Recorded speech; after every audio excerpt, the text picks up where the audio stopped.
La littérature classique en matière de deuil a tendance à les analyser sous l'angle des conséquences psychologiques.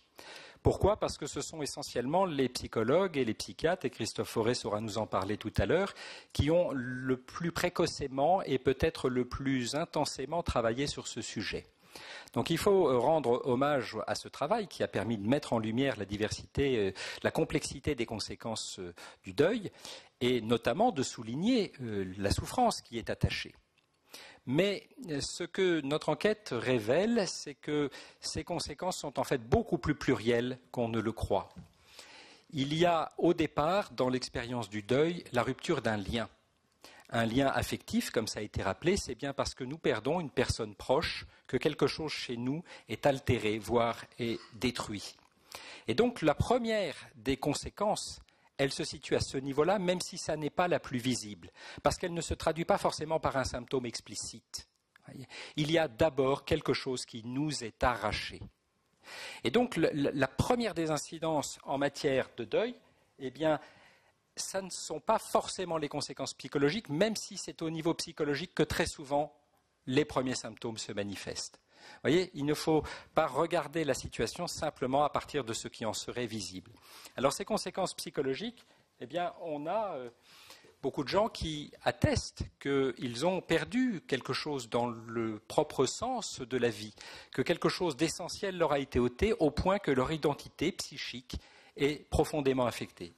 Par exemple, cette personne qui nous dit « je ne voyais plus, je dois me retourner, pardon », de raison de vivre avec son décès. Vous voyez, la puissance de cette réflexion, ce n'est pas simplement un propos qui est tenu à 48 heures ou à quelques semaines du décès, c'est un propos qui s'inscrit dans la durée. Je ne voyais plus de raison de vivre, comme si le décès d'une personne pouvait emporter comme conséquence la perte de goût de vivre d'une autre personne. Alors, autre type de conséquences, il y a des conséquences physiques. Bien sûr que le deuil a aussi des incidences en matière de maladies, de troubles physiques, que ce soit donc des pathologies qui se développent. J'ai eu des céphalées à un endroit précis, j'avais l'impression que j'allais avoir un AVC moi aussi, sans doute en résonance avec la pathologie de la personne décédée. Ça a duré 2 à 3 ans. 2 à 3 ans de céphalées postérieures à ce décès. Ce ne sont pas des symptômes qui se manifestent sur une courte durée. Je n'ai pas fait le rapprochement tout de suite. Et ce n'est pas si simple de faire le rapprochement, parce que ça n'est qu'à posteriori qu'on peut se retourner sur cette situation et l'analyser avec un peu de recul. Donc oui, le décès d'un proche peut aussi avoir des conséquences sur la maladie, sur l'état de santé physique. On a même des gens qui nous ont témoigné qu'ils avaient développé des addictions, voyez, des troubles du comportement. Donc on a des conséquences dans ce registre de la vie personnelle. Mais les conséquences qui, moi, m'ont été le plus saisissantes, peut-être le plus émouvantes même, dans tous les entretiens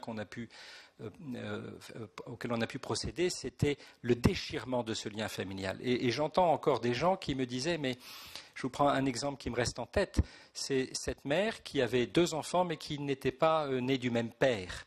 Et donc, au décès de la mère, ces 2 enfants ont été réorientés vers leur père. Ça veut dire que la fratrie a dû être déchirée. Or, il s'agissait de pères qui n'avaient pas pris l'habitude de s'occuper de leurs enfants. Voilà une famille qui se trouve soudain, non seulement déchirée par la mort de la mère, mais dont les enfants, les frères et sœurs, sont eux-mêmes répartis dans 2 nouvelles familles. Ça n'est pas donc une continuité, on est là sur un choc extrêmement violent. Et certains nous disent, eh bien, au niveau familial, un décès, c'est une déflagration. Autre conséquence qui, préalablement, il y a quelques décennies, n'aurait pas donné tellement de matière à discussion, mais aujourd'hui, curieusement, interroge presque, c'est les conséquences morales et spirituelles. Eh bien oui, l'être humain est un être qui se pose la question de sa propre mortalité, et donc au moment de la mort, il y a des conséquences et des réflexions d'ordre moral et spirituel qui sont réactivées, et beaucoup d'entre eux nous ont dit, notamment à la suite de gens qui se sont suicidés, eh bien ce suicide a complètement changé le regard que je porte sur la vie.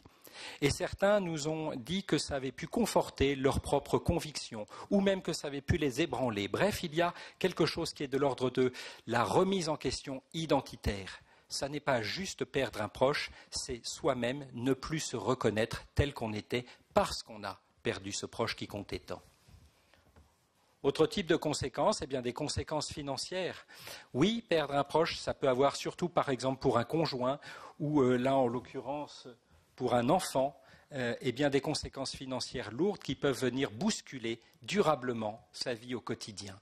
Donc vous voyez qu'on est déjà très loin du registre simplement psychique, mais que si les conséquences devaient être financières, ça pourrait bien entendu avoir des répercussions sur le registre psychique. Et donc on mesure déjà qu'une conséquence peut en appeler une autre et que tout ça peut s'organiser en cascade. Il y a ce qu'on voit d'emblée, mais il y a tout ce qui s'achemine petit à petit au long de ce difficile parcours de deuil, difficile pour certains. Je rappelle que tout le monde n'est pas impacté de la même manière.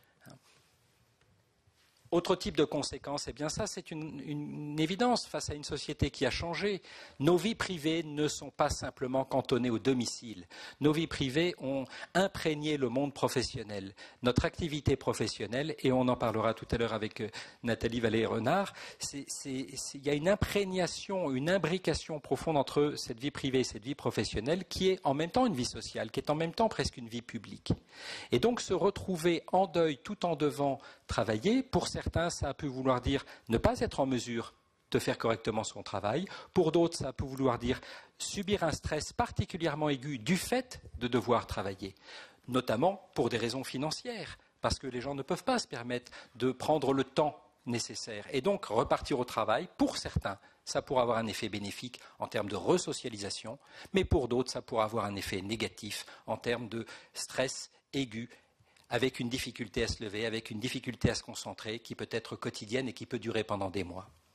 Autre type de conséquences, des conséquences affectives, des gens qui ont perdu un proche et qui se disent en grande difficulté pour refaire confiance, pour se ressentir à nouveau capables d'aimer dans leur vie. Voilà encore une incidence complexe. Je n'ai jamais retrouvé de petit copain, je vis seul. Ça faisait 6 ans qu'elle avait perdu son ami. Vous vous rendez compte ?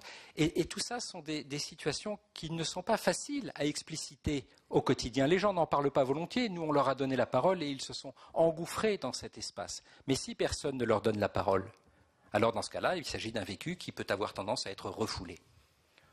Autre conséquence sociale, eh bien oui, certains ont tendance à se replier sur eux-mêmes, à devenir plus en plus rétifs à la relation, à se sentir de plus en plus mal compris dans leurs différentes relations sociales, que ce soit à l'école avec leurs copains de classe, que ce soit avec leurs amis, que ce soit avec leur propre famille. Il y a véritablement dans cette déflagration du décès, pour ceux qui le vivent de cette manière douloureuse, et on a vu, et on verra avec les chiffres sur les diapos suivantes que ça peut représenter un nombre très significatif de gens, eh bien il y a une constellation de conséquences qu'on ne soupçonne pas d'emblée et dont on mesure que le chemin pour parcourir ces différentes conséquences, il est particulièrement chaotique, il n'est pas tracé à l'avance.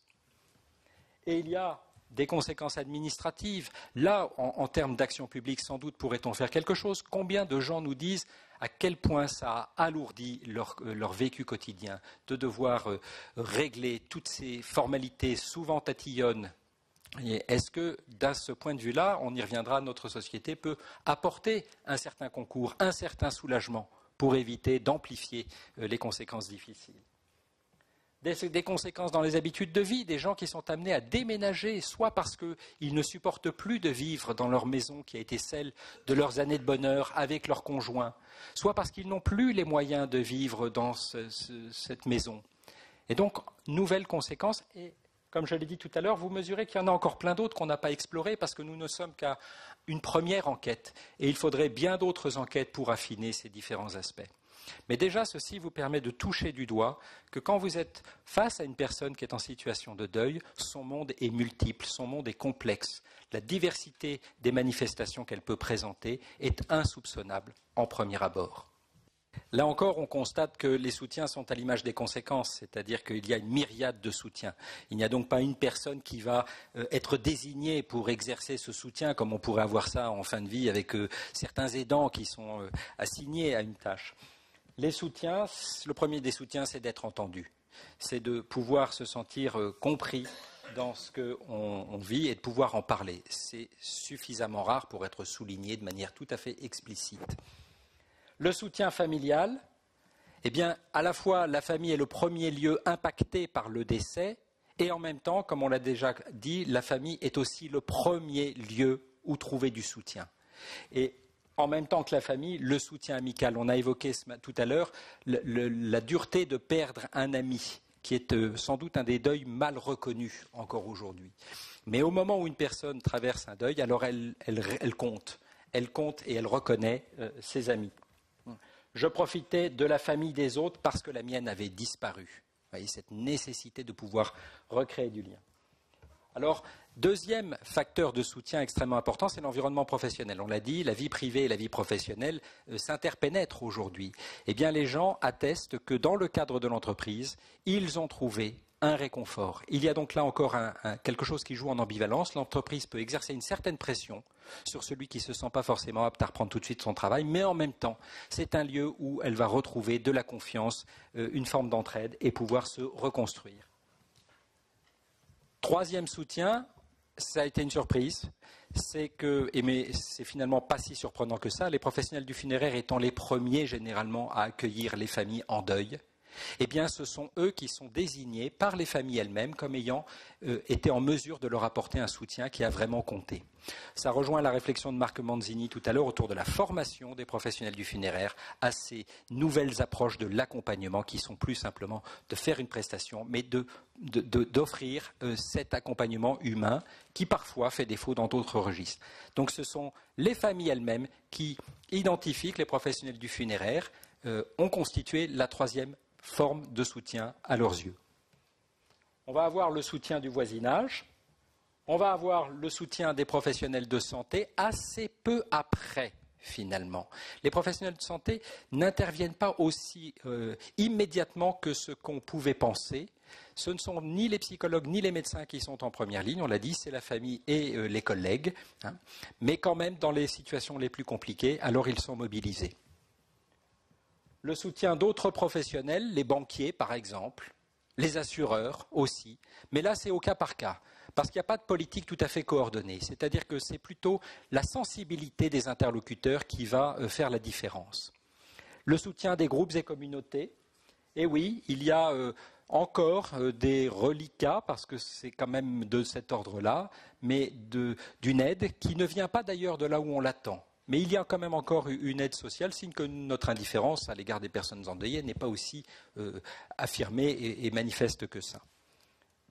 Et puis il y a les associations d'entraide dont on a été très surpris de constater qu'elles sont très méconnues, parce qu'elles ne bénéficient pas non plus de capacités de promotion comme d'autres organisations, et sans doute aussi parce qu'avant d'aller voir une association d'entraide, eh bien, on attend, on compte sur d'autres ressources, et que les gens qui sollicitent ces associations sont parfois les gens qui ont les difficultés les plus grandes aussi.